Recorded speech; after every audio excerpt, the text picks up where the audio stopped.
O aplicativo do Cresce São Paulo é a principal ferramenta de acesso aos serviços e comunicação do Conselho. Faça agora o download na App Store e na Play Store. E siga nossas redes sociais no Facebook e Instagram.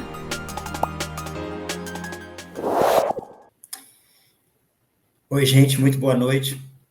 Vamos mais uma vez aqui aproveitar esse nosso tempo, agora para a gente lidar com questões que são erros que eu vejo sendo cometidos comumente nas imobiliárias ou pelos corretores de imóveis, mas por desconhecimento da gravidade desses erros. São coisas comuns no dia a dia, são erros comuns de se encontrar no dia a dia, mas que o que não se está observando é a possibilidade de responsabilização criminal do locador pela prática desses erros e também de multas muito altas em favor do locatário. Então eu quero trazer aqui hoje para vocês de uma forma bem objetiva e bem rápida, ok? Os erros mais comuns que a gente comete na administração de locação de imóveis e que tem repercussão em penalidade criminal e multa altíssima para o locador. Depois eu vou trazer os cuidados que a gente tem que ter, que a imobiliária deve ter, né, na lida, porque o descumprimento desses cuidados vai trazer também, pode acarretar também penalidade criminal e multa alta ao locador. Hoje nós vamos focar nisso. E no final eu vou dar 2 dicas que são de ouro realmente para que vocês apliquem aí amanhã mesmo, assim que ver essa apresentação, que já possam aplicar no seu dia a dia, corrigindo e aprimorando aí os procedimentos, para não colocar o seu locador numa situação constrangedora, numa situação de responder um processo criminal ou de estar passível de uma multa altíssima em favor do locatário. Bom, gente, entre esses erros mais comuns que eu trouxe aqui com essas penalidades, tem o de exigir mais de uma modalidade de garantia. Esse erro é o que eu mais vejo por aí. Querer exigir mais de uma modalidade de garantia é um erro que tem essa repercussão criminal e uma multa altíssima. Outro erro é cobrar aluguel adiantado em contrato com garantia locatícia. É muito comum o administrador, às vezes, no afã de reforçar a garantia, ele acaba cobrando aluguel adiantado. E outras vezes, o próprio locatário é que sugere o pagamento de aluguel adiantado. A gente vê, por exemplo, para locação para estrangeiros, para embaixadas, para empresas, que eles sugerem o pagamento adiantado do aluguel, né? Então, é uma situação que a gente não pode desconsiderar, mas é um erro cobrar o aluguel adiantado quando o contrato já tem uma modalidade de garantia. Outro erro é cobrar quantia além do aluguel e dos encargos permitidos.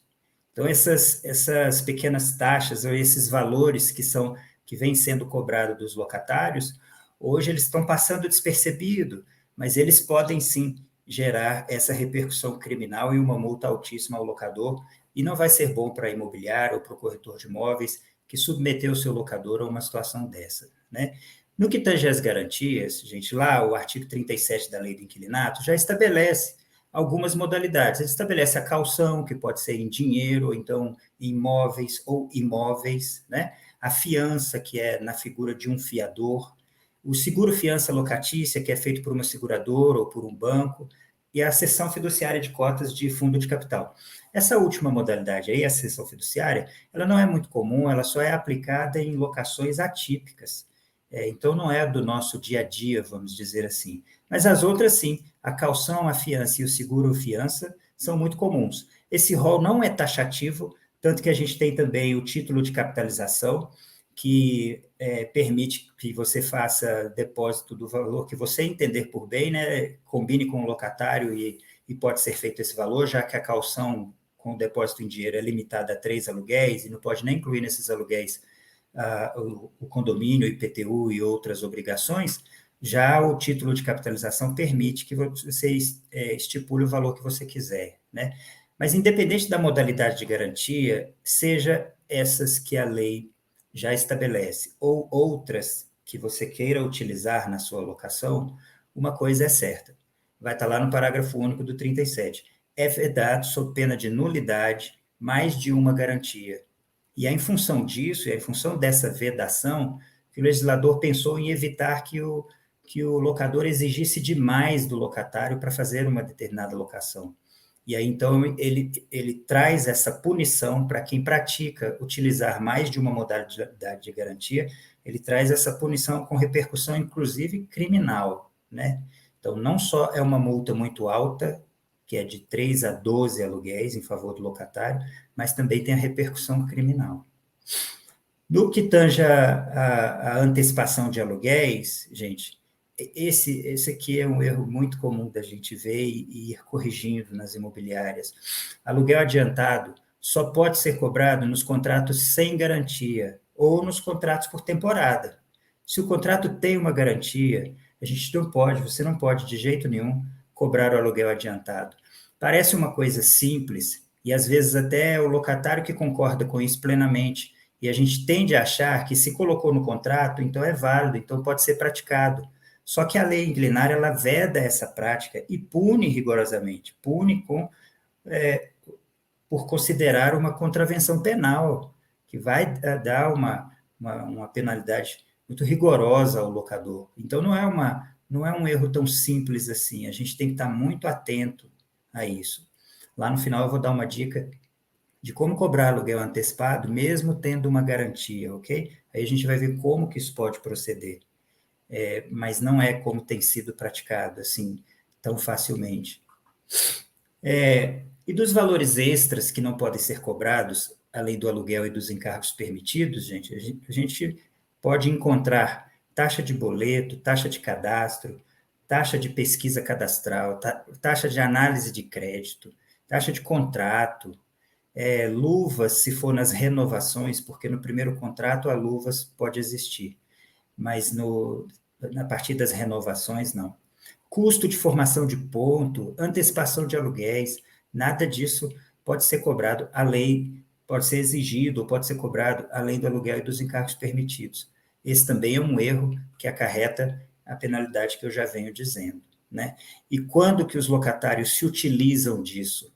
Quando reduz bastante a capacidade de pagamento e eles passam a ficar inadimplentes, se eles consultam um advogado e percebem que um desses erros foi cometido no contrato de locação dele, então ele passa a negociar. Então, sabendo que se ele pleitear, ele pode ter uma multa de 3 a 12 aluguéis, ele passa a negociar com o locador ou com a imobiliária ou com o advogado que está movendo a ação de cobrança ou de despejo, né? Ele passa a negociar dizendo, olha, abate aí no meu débito a multa que eu tenho direito, né? E aí nós estamos falando de 3 a 12 aluguéis. E é certo que esse locador, ele vai vir para cima da imobiliária, porque ele vai entender esse erro como um erro cometido pela imobiliária ou pelo corretor, que foi quem fez o contrato, né? Quem o colocou nessa situação. Para esses erros comuns, gente, qual que é a penalidade? Esses erros constituem contravenção penal. E aí é punível com prisão simples de 5 dias a 6 meses ou multa de 3 a 12 meses de aluguel, revertida em favor do locatário. É aí que o locador perde poder de barganha, perde poder de cobrar até o débito do inquilino. Porque para ele se ver numa situação de responder um processo onde ele pode ser condenado a pagar 12 meses de aluguel para o inquilino, como que ele vai cobrar 6, 3, 9, correndo o risco de sair devendo para o inquilino ainda, né? Então, com certeza, ele vai querer trazer esse prejuízo para aquele que fez o contrato, para a imobiliária ou para o corretor de imóveis. Por isso é importante ter atenção a esses procedimentos que são passíveis, né, de prisão simples de 5 dias a 6 meses e multa de 3 a 12 aluguéis. A prisão não vai acontecer, gente, ou pelo menos a gente não pode esperar isso, né? Mas a multa, sim. A multa, o locatário vai fazer uso disso para barganhar o débito que ele tem ou a situação que ele está naquele imóvel, ok? Além desses erros, gente, que são comuns e que acarretam a penalidade criminal, tem alguns cuidados que a imobiliária e que o locador tem que ter para não repercutir outra penalidade criminal e multa agora ainda maior, porque agora a multa é de 12 a 24 meses. E aqui não são erros comuns, por isso eu trago de forma diferenciada, eu trago como cuidados que são importantes que a imobiliária e o locador tenham, ok? Entre eles está aí o número 1, fornecer recibo discriminado dos aluguéis e encargos. E aí, inclusive, gente, e principalmente, naquelas situações de rateio de consumo e de conservação das áreas comuns, porque quando só se tem no contrato o aluguel e o condomínio, fica muito fácil de fornecer recibo, né? O próprio comprovante de pagamento muitas vezes já é o recibo, e quando os pagamentos são acumulados, então é importante discriminar. Mas nas situações em que o edifício não tem um condomínio estabelecido, ou conjunto de imóveis, né, multifamiliar, não tem um condomínio estabelecido, e aí tem um síndico, ou um proprietário, ou alguém que faz ali o rateio do consumo de energia elétrica e de água e de conservação e limpeza das áreas comuns, esse rateio ele tem que estar amplamente discriminado. É necessário que se guarde os orçamentos, as notas fiscais dos custos que geraram aquele valor a ser rateado, que se faça uma memória de cálculo bem explicativa, bem clara, de como esses custos estão sendo rateados, estão sendo distribuídos entre os envolvidos, né, os condôminos, os ocupantes envolvidos, porque em algum momento no futuro, se esse inquilino reclamar que não foi fornecido a ele o recibo de 1 ano, de 6 meses, de 2 anos de rateio de consumo e de conservação e manutenção das áreas comuns, ele vai passar a ter o direito a essa multa e vai usar isso de barganha. Então, é importante ter esse cuidado. Você, imobiliário ou corretor de imóveis, que administre um imóvel multifamiliar ou um edifício sem condomínio, que tem essa situação, preste bastante atenção nisso. Tem que ser feito com bastante cuidado, guardando os comprovantes de gastos, ok? A memória de cálculo do rateio, porque senão você pode inserir o locador numa sanção criminal e ainda em multa, que é elevadíssima. A gente vai ver um pouquinho mais adiante aí a multa. Um outro cuidado que se tem que ter, gente, é ocupar o imóvel em até 6 meses e por pelo menos 12 meses nos casos de retomada para uso próprio. E aqui cabe a gente esclarecer ao locador, né? Ó, locador, você está pedindo para retomar o imóvel para uso próprio? Entenda, tem uma consequência. Você tem que ocupar o imóvel em 6 meses, né? E é para uso próprio. É o próprio locador, o cônjuge, o ascendente e o descendente. E tem que ocupar o imóvel pelo prazo mínimo de 12 meses. Porque se isso não acontecer, se você desocupar o imóvel e desistir de ocupar o imóvel, ou encontrar um outro inquilino numa situação melhor e preferir alugar para ele, se esse locatário verifica essa situação depois de 6 meses e vê que não foi você que ocupou, né, não foi o locador que ocupou, então ele pode pleitear essa multa dele ou essa sanção criminal aí que a lei já estabelece para o locador que incorre nessa falta de cuidado aí. Também, gente, um outro cuidado que se tem que ter é o de não despejar locatário em menos de 30 dias a contar do falecimento de cônjuge, ascendente ou descendente ou irmão de qualquer dos ocupantes.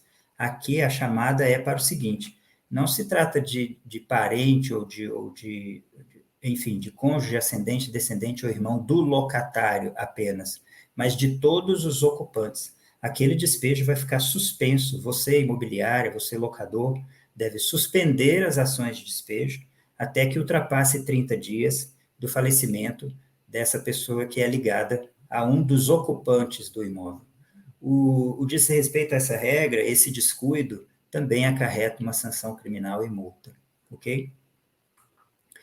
Além disso, gente, tem outros cuidados que eu vou chamar a atenção aqui, que dizem respeito àquelas situações em que o imóvel é retomado, em que o contrato de locação é rescindido para a realização de obras. Então, vamos lá, que situações são essas? O descuido é não iniciar a obra em até 60 dias. Quando o imóvel é retomado por obras, essas obras têm que ser iniciadas em até 60 dias da entrega do imóvel. Que situações são essas? Por exemplo, a reforma determinada pelo poder público, que não possa ser realizada com o locatário, ou que o locatário não concorde com a realização da reforma com ele lá dentro, e aí foi necessário retomar o imóvel, né, rescindir o contrato.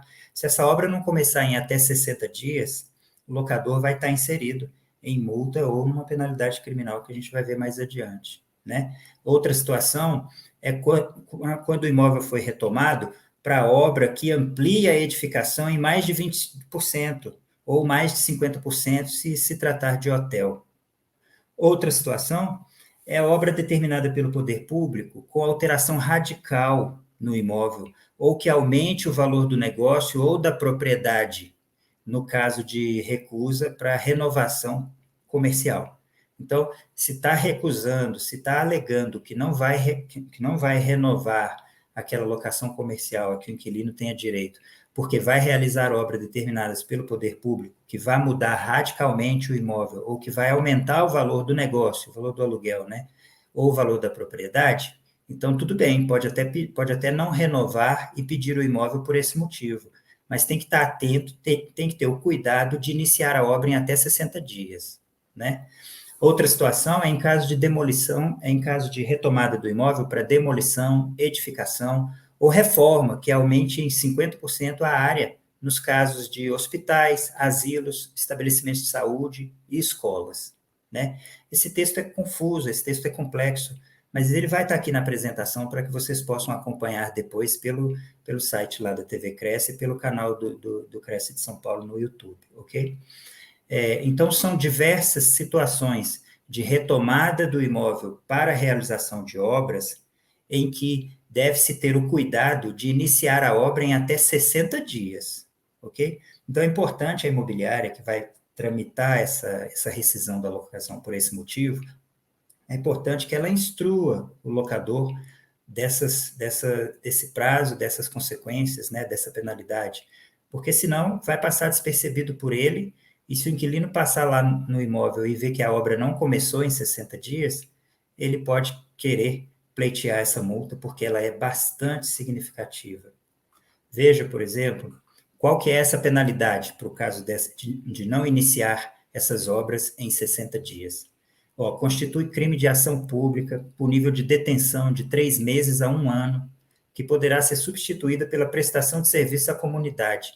Imagina o seu locador sendo submetido a prestar serviços à comunidade, porque não foi informado pela imobiliária, porque não foi instruído pela imobiliária que, ao retomar o imóvel, ao rescindir aquela locação, ele tinha que estar atento a esse cuidado de iniciar a obra com 60 dias. Ou seja, a repercussão disso vai estar em quê? A imobiliária vai ter o cuidado de, além de instruir o locador, só iniciar realmente os trâmites de retomada do imóvel depois que esse locador estiver pronto para começar a obra. Porque 60 dias é muito pouco para ainda ir aprovar projeto, definir recursos, né? Fazer os preparativos iniciais.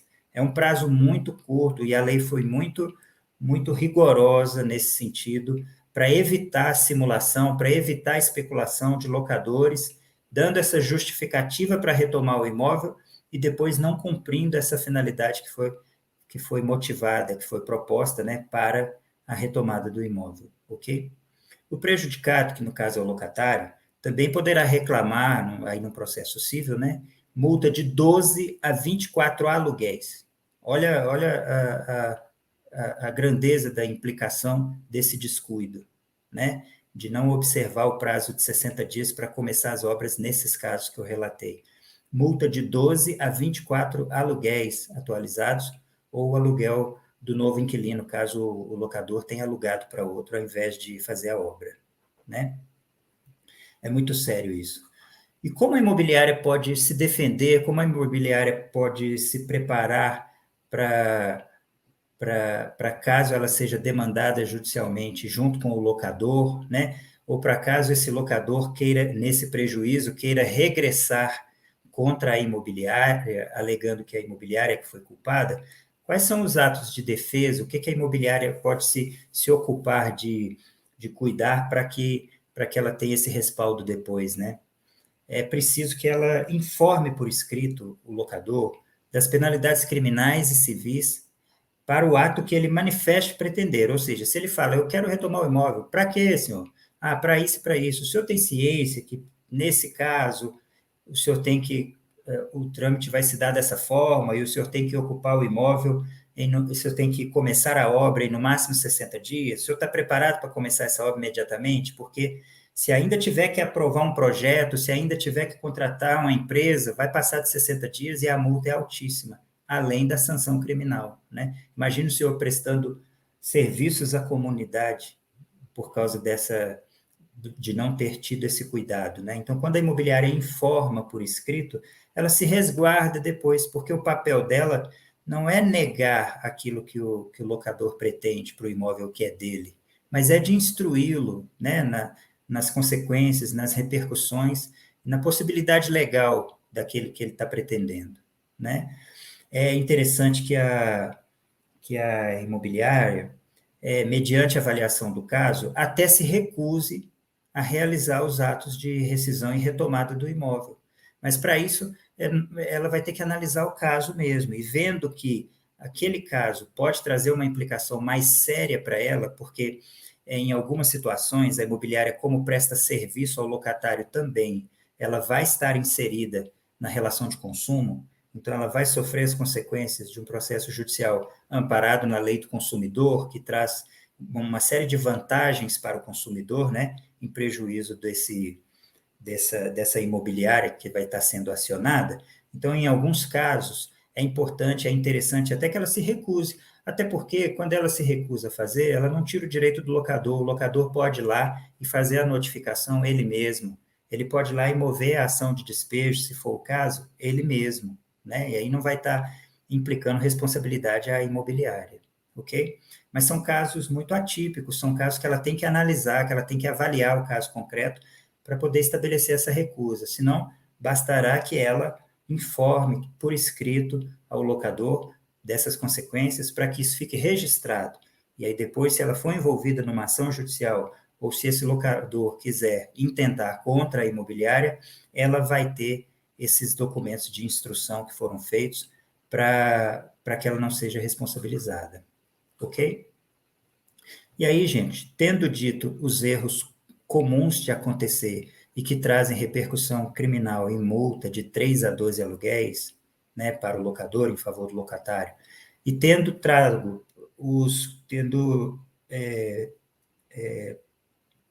exposto aqui para vocês os cuidados que a imobiliária e o locador devem ter para essas situações que acarretam penalidade criminal e multa altíssima de 12 a 24 meses de aluguel, agora, então, eu vou direto às dicas que eu quis trazer, que eu quero trazer.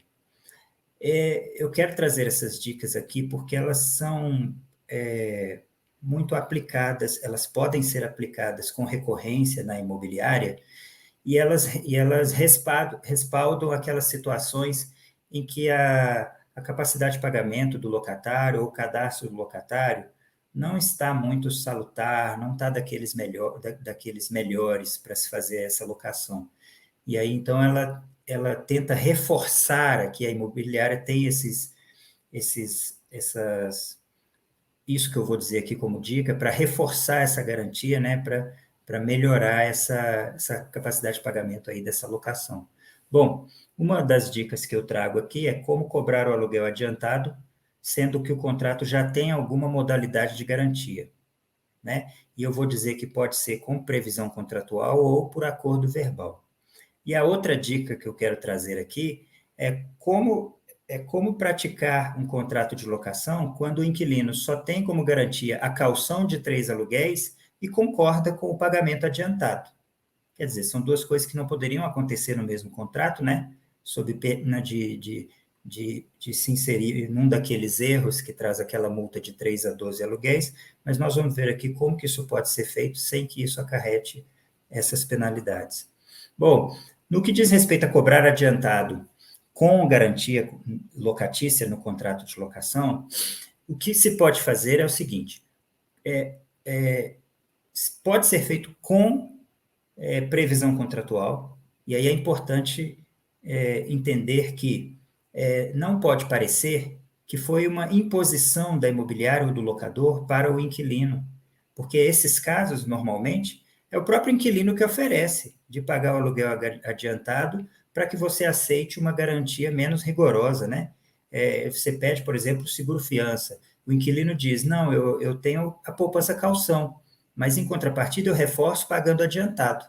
E essa modalidade você não poderia aplicar Mas dessa forma que eu vou dizer, sim, você pode. Como é isso?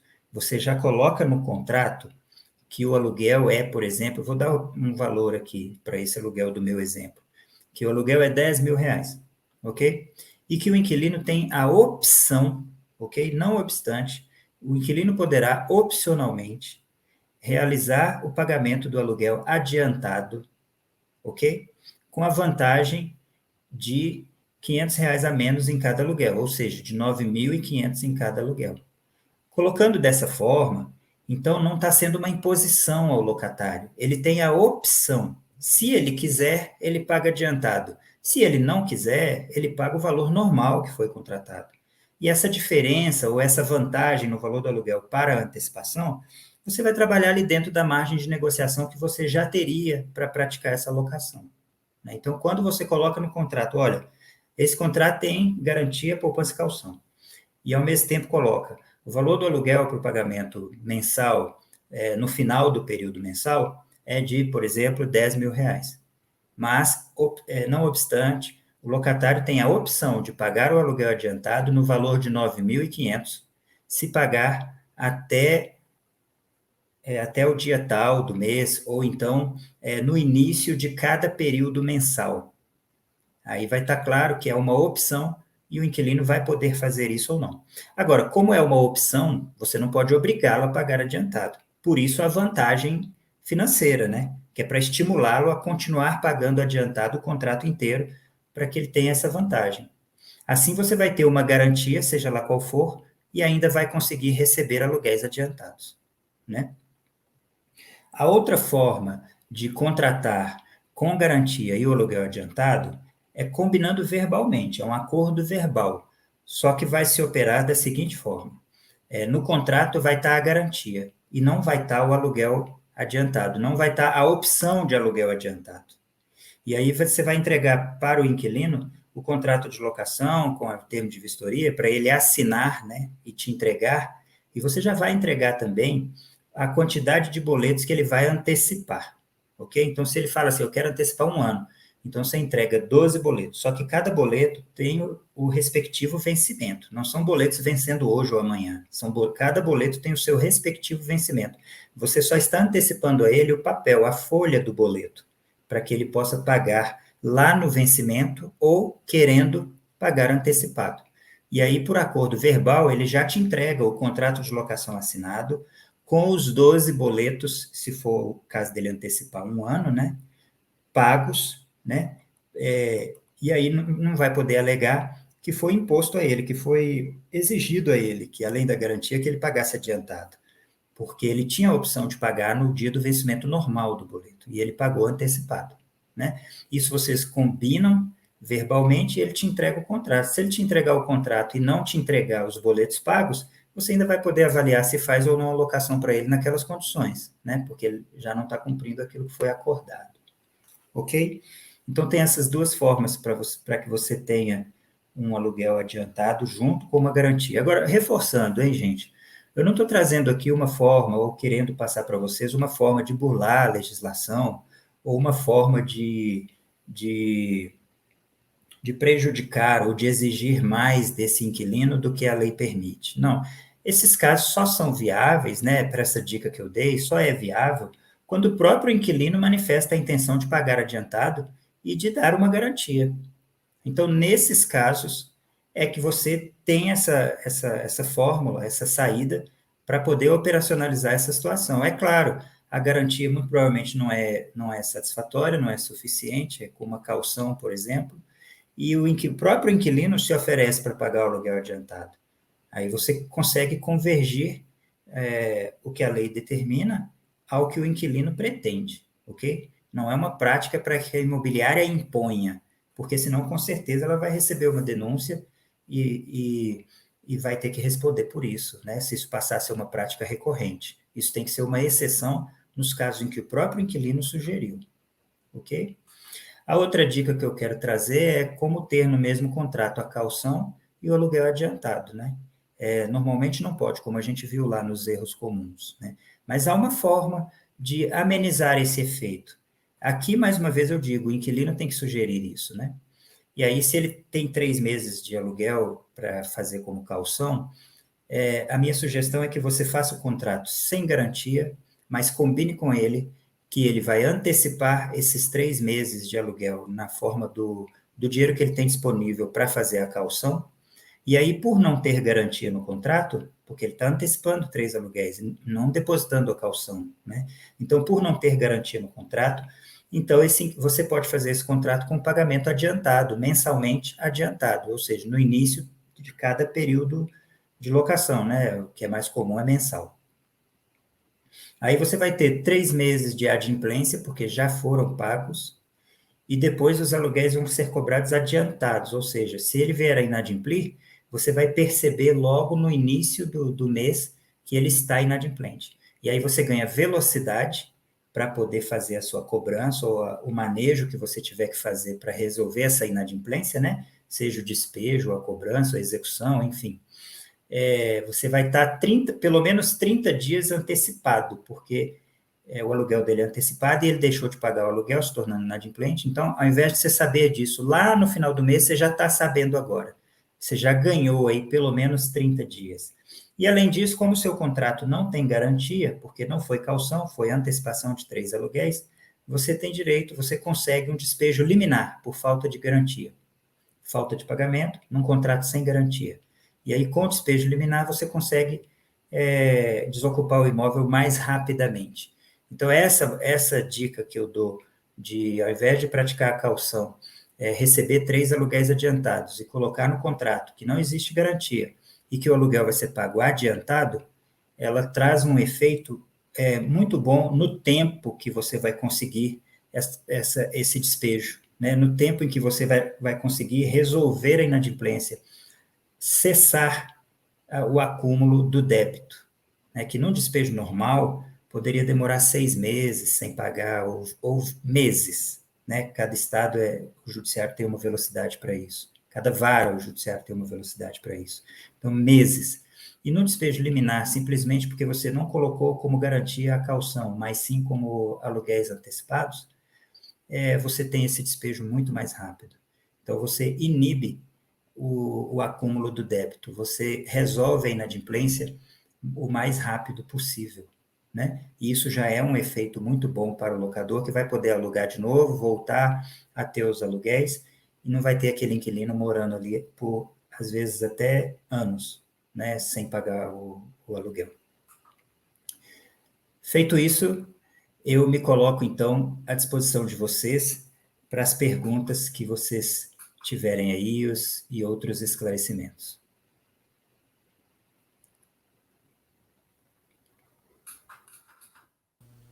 Eu sempre esqueço de desativar aqui. Muito boa a sua explicação, doutor Júlio, com relação a todos esses procedimentos que realmente são essenciais, tanto na vida do inquilino, do locador e do corretor de imóveis que está fazendo a negociação, a intermediação aí das duas partes, né? A gente tem alguns comentários aqui dos nossos internautas, muitos cumprimentando. O Adilson fez um comentário logo no comecinho da nossa live, perguntando sobre cobrar aluguel antecipado. O senhor pode comentar alguma coisa sobre isso, doutor? Sim, Sônia, Adilson e todos os outros. É uma prática muito recorrente cobrar o aluguel antecipado, ok? Só que ela só pode ser praticada nos casos de locação sem garantia ou locação por temporada. Numa locação normal, em que você, ou seja, que não é por temporada, em que você tenha já uma modalidade de garantia, então não pode praticar o aluguel adiantado de forma cumulativa, né? Esse é um dos erros que são comuns de serem praticados no mercado imobiliário, principalmente quando a locação é feita diretamente com o locador e que podem repercutir numa sanção penal e em multa de 3 a 12 aluguéis, né? Então, o inquilino vai achar ótimo, né, quando ele se vê numa situação de débito, mas um advogado instruí-lo que ele tem de 3 a 12 aluguéis para negociar para abater no débito dele. Então, é importante, Adilson, a gente ter esse cuidado, não cometer esse erro, ok? Doutor Júlio, a gente fala muito sobre locação de temporada, a questão do Airbnb, né? Enfim, as pessoas que têm um imóvel, especialmente em locais onde é mais comum, tipo instâncias turísticas, né? Essa locação de temporada ela é mais comum. Agora, eu queria que o senhor falasse alguma coisa a respeito do que a legislação diz no caso de um condomínio, por exemplo, na cidade de São Paulo. É possível eu, como proprietária de um apartamento, eu fazer uma locação de temporada dentro do meu apartamento? Dessas locações, eu imagino que a sua pergunta seja específica para essas locações por aplicativos, né? Não, eu como proprietária, gostaria de alugar a minha casa, meu apartamento, dentro do meu condomínio, mas por temporada, não como uma locação para a pessoa ficar por um longo tempo. É possível sim. O locador, aliás, o proprietário, ele dá destinação ao imóvel que é dele, compete a ele isso, né? Então, enquanto o condomínio não vede, não faça vedação a determinado ato, o locador pode praticá-lo. Então, numa locação, principalmente quando ela é direta entre locador e locatário, ou com uma imobiliária representando o locador, a locação por temporada em edifícios, em condomínios, né, residenciais, ela ocorre sem o menor problema, porque não é comum, é muito raro uma convenção de condomínio que vede a locação por temporada, sabe? Recentemente, com a evolução, com essa nova modulação que foi dada para o quão amplo se tornou as locações por aplicativos, então chegou-se a cogitar que essa modalidade era uma modalidade comercial, era uma atividade comercial, e que então num prédio residencial ela não ficava bem, não era para ser praticado, porque num prédio residencial a convenção muitas vezes veda a atividade comercial, né? Mesmo assim, o que tem se entendido até então, o que a jurisprudência tem trazido para a gente até então, é que, a partir do momento que a convenção do condomínio não vede essa prática, ela tem que ser aceita. E é claro, o locador, ele responde por qualquer prejuízo ou por qualquer descumprimento, né, as regras do condomínio por esse hóspede ou por esse locatário que ele colocar no imóvel ali, que é dele, né, como locatário. Mas é possível praticar perfeitamente, é uma das destinações que podem ser dadas. E a locação por temporada, claro, a gente tem que pensar, até 90 dias, né? Para se estender em mais de 90 dias, é possível, mas é preciso ter uma justificativa para essa ampliação por algum período ou outro curto, né? Porque senão ela vai se confundir com a locação residencial normal. Sim. E com certeza isso deve até ser motivo de várias discussões, até em condomínios, em reuniões de condomínio, né? Porque numa cidade turística, tudo bem, mas numa cidade que não é turística, as pessoas não estão habituadas ainda a essa prática, né, doutor? Sônia, e assim, para complicar ainda mais, normalmente o locador ele chega querendo fazer festa, aí faz barulho, perturba, Exatamente. e aí chama a atenção de todo mundo para aquela locação diferenciada, né? Verdade, com certeza. Temos algumas perguntas aqui dos internautas. A Ângela Santos pergunta se a imobiliária pode configurar-se como locadora e o proprietário como anuente em contrato de locação. Ela pode. O proprietário, ele pode autorizar a qualquer outro a ser o locador, ok? Então, esse proprietário, ele não precisa ser necessariamente o locador. Quando ele tem uma imobiliária ou quando ele quer que outra pessoa apareça na frente, que ele quer ficar mais resguardado, ele não precisa nem ser anuente no contrato de locação. Basta ele autorizar expressamente aquela imobiliária a ser locadora e a imobiliária vai poder fazer o contrato daquela locação tendo ela como locadora. Ela não precisa da anuência dele no contrato de locação para isso. Ela precisa ter uma autorização escrita dele, né, para que ela seja a locadora. Uhum. Né? E agora, a imobiliária KIO Imóveis coloca uma pergunta: locador que vende o imóvel é obrigado a pagar alguma multa no caso do novo proprietário trocar de imobiliária que administra a locação? Muito bem colocada essa pergunta.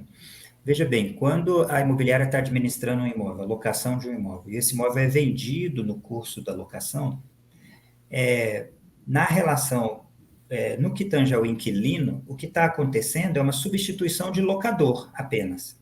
Está saindo o locador antigo, que era o proprietário, e está entrando o adquirente. Só substituir o nome e o CPF, não importa em mais nada para o inquilino, ok? Ele tem que aceitar, inclusive. Ele só precisa ser comunicado, notificado disso, né? Agora, no que diz respeito a esse locador, esse que chega e...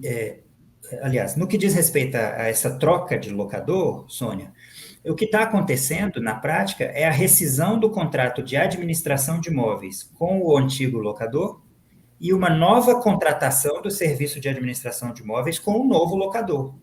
Então, a partir do momento que houve uma rescisão da locação, uma rescisão do contrato de administração no curso da locação, esse locador antigo, ele deve a multa que tiver estabelecida no contrato para essa rescisão.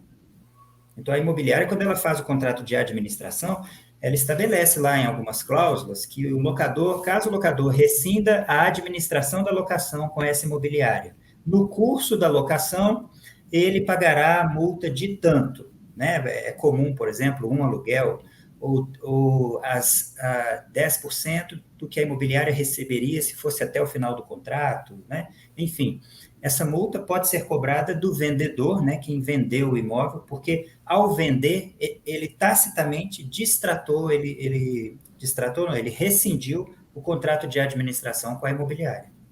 Tanto que o adquirente, o novo locador, ele pode, inclusive, nem contratar a imobiliária. Ele não tem relação com a imobiliária. É a opção dele, contratar ou não a imobiliária.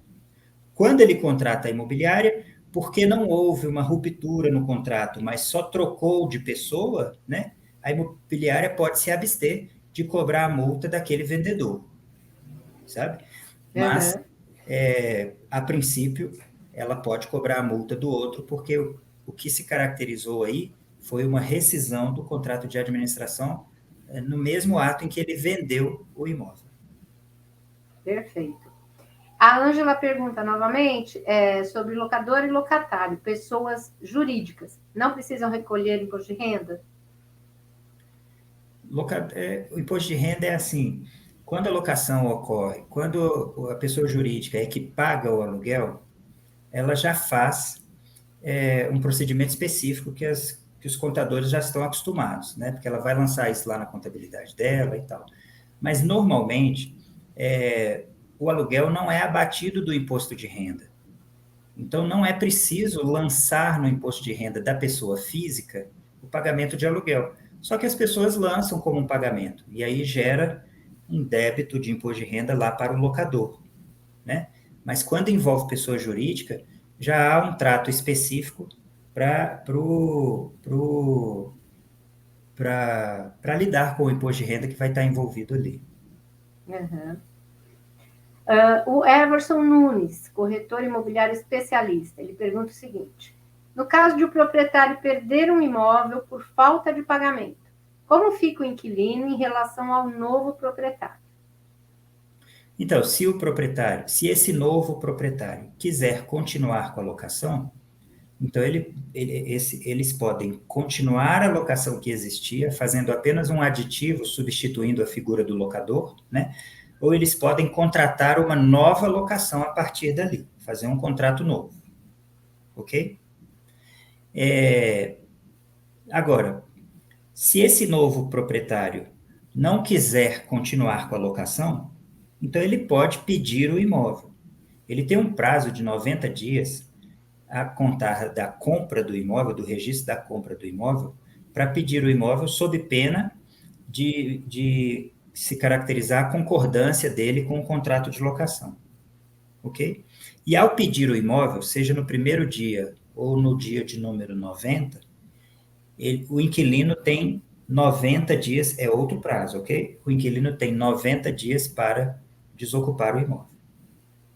Então, daria um total de 180 dias, é isso? Se só vai dar 180 dias se esse adquirente pedir no último dia dos 90 e o inquilino sair no último dia dos 90 dele. Sim. Né? Porque se o adquirente pedir no primeiro dia, o inquilino vai ter que sair com 90 a partir do primeiro dia. Mas existe essa possibilidade, né, doutor? Existe. A venda. Como que o inquilino se resguarda disso, Sônia e Everson? A lei ela tem esse condão de proteger o inquilino, mas também resguardar o direito do locador. Então, o direito do locador, enquanto proprietário, é vender o imóvel. Vender o imóvel é um direito do proprietário. Então, ele pode vender o imóvel no curso da locação, porque a locação não impede ele de vender o imóvel. E quem compra o imóvel, não tem uma relação com esse inquilino. Ele está chegando agora, então ele pode querer continuar ou não. Então, é um direito de proprietário dele também pedir o imóvel que agora é dele, já que ele não tem uma relação com esse inquilino que lá estava. Né? É importante que o inquilino faça uso do direito dele para se proteger. Como que ele faz isso? O inquilino que quer manter a vigência da locação, no caso de venda do imóvel, ele tem que pegar o contrato de locação e averbar na matrícula do imóvel. Se ele averbar o contrato de locação na matrícula do imóvel até 30 dias antes da aquisição, da venda do imóvel para um terceiro, então quem adquire o imóvel vai ter que respeitar o contrato de locação até o final.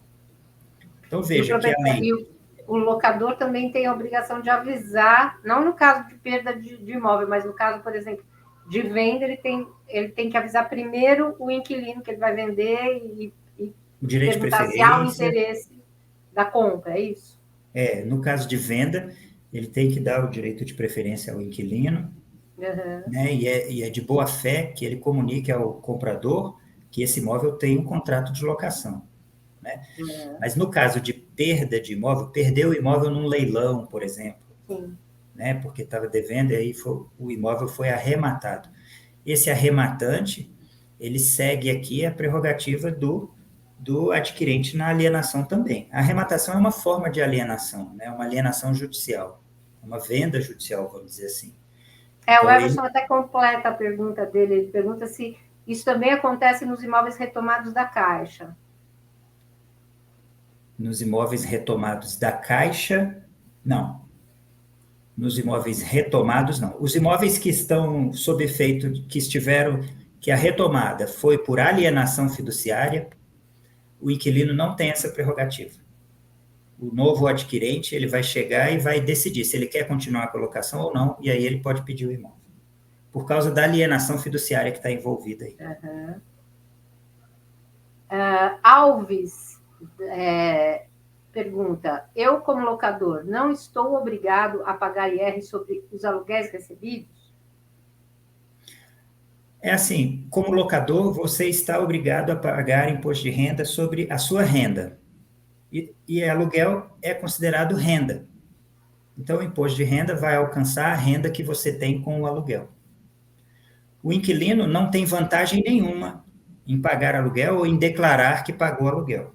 Na declaração do inquilino, ele não tem benefício nenhum. Então, muitas vezes, passa batido, ele não declara. Né? E aí, o locador que também não declare, pode ter a vantagem, ou a benesse, de passar despercebido pela Receita esse pagamento de aluguel. Mas se o inquilino declara, ou se o locador declara, então, automaticamente, ele vai estar inserido no imposto de renda. E aí, o quanto ele vai pagar vai depender do total da renda dele, né? Porque não conta só a renda do aluguel. A renda do aluguel vai acrescer a renda que ele já tem para aferir qual vai ser a alíquota que vai alcançar. E aí, no caso, se existe a declaração por parte do inquilino e não por parte do locador, o locador pode até ser pego na malha fina? Pode. O inquilino declara e ele não gera essa divergência, né, nas declarações e ele pode cair na malha fina. E aí fica bem caro quando cai na malha fina, né?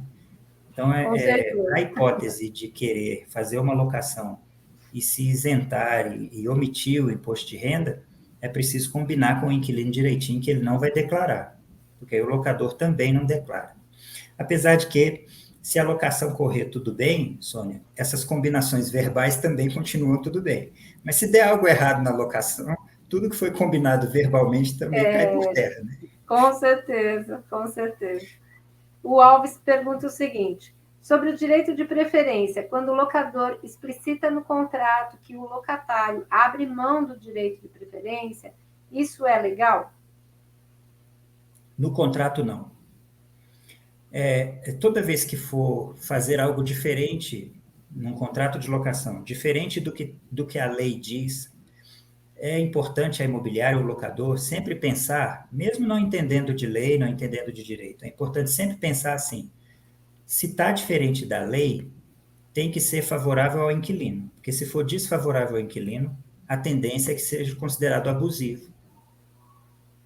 Sabe? Então, como a lei já dá ao inquilino o direito de preferência na aquisição, eu não posso colocar lá no início da locação, antes de ter a intenção de venda, que o inquilino recusa ou como é que é a palavra? Abre mão, né? Vamos dizer assim. Abre mão, eu esqueci agora da palavra, mas é isso, que o inquilino já abre mão do direito de preferência de uma intenção de venda que nem é real agora. Né? E também porque, Sônia, o direito de preferência do inquilino é em igualdade de condições com terceiros. E é por isso que o documento que vai dando a ele, comunicando o inquilino da intenção desse locador de vender o imóvel, já deve informar o valor que vai ser praticado, as condições de pagamento, né? Para que ele possa fazer a opção de adquirir ou não o imóvel naquelas condições, que é igual para terceiros, para qualquer outro que queira adquirir. Então, dificilmente a gente conseguiria colocar no início da locação que o inquilino renuncia, lembrei a palavra agora, que o inquilino renuncia ao direito de preferência de aquisição do imóvel no valor de tanto, nas condições de pagamento sejam essas aqui abaixo, você está entendendo? E depois chegar lá no futuro, essas condições serem mantidas. Sim, muito precoce, né? No começo do contrato, né? E pensando bem, assim, a princípio, para o locador que quer vender o imóvel, qualquer um que comprar é a mesma coisa, desde que ele pague o preço. Então, se tiver que ser o inquilino, melhor, porque nem tem que fazer a tradição do imóvel, já está com ele, você entendeu? Então, assim, não tem muito porquê a gente querer tirar o inquilino dessa relação. Né? Existe a dificuldade de mostrar o imóvel alugado, né, quando quer vender, porque o inquilino não facilita. Mas colocar essa cláusula lá no início do contrato não vai fazer com que o inquilino facilite. Então, não vai adiantar nada e vai ser considerada abusiva. Com certeza. Doutor Júlio, quero agradecer muito a sua disponibilidade aqui. Acho que encerramos nossas perguntas aqui dos nossos internautas. Também quero agradecer a participação de todos aqui. Tenho certeza que temos pessoas das mais variadas localidades. A gente, graças a Deus, tem sido bastante prestigiado aqui na TV Cresce. E já avisando aos nossos colegas que os contatos do Dr. Júlio estão aqui na nossa tela, WhatsApp, Instagram e o site do Dr. Júlio, para que, se vocês tiverem mais alguma dúvida, possam encaminhar suas dúvidas ao nosso palestrante de hoje. Convido a vocês para assistirem conosco amanhã a nossa programação. Às 10 horas teremos Terça Ponto de Partida com André Vilamar, que vai falar sobre o tema como tornar sua organização uma competidora analítica. E, às 20 horas, Dênio Benfica vai falar sobre comunicação eficaz. Muito obrigada por tudo, pela sua excelente aula. O senhor nos deu uma aula sobre locação hoje. E já, em nome da nossa diretoria, quero convidá-lo. As portas estão sempre abertas para quando o senhor tiver disponibilidade de voltar aqui à nossa TV Cresce. Obrigado, Sônia. É sempre bom estar aqui compartilhando com vocês. Parabéns a toda a equipe. Muito obrigada a todos. Um excelente início de semana para todos nós. E ficamos por aqui hoje. Um grande abraço a todos. Até amanhã.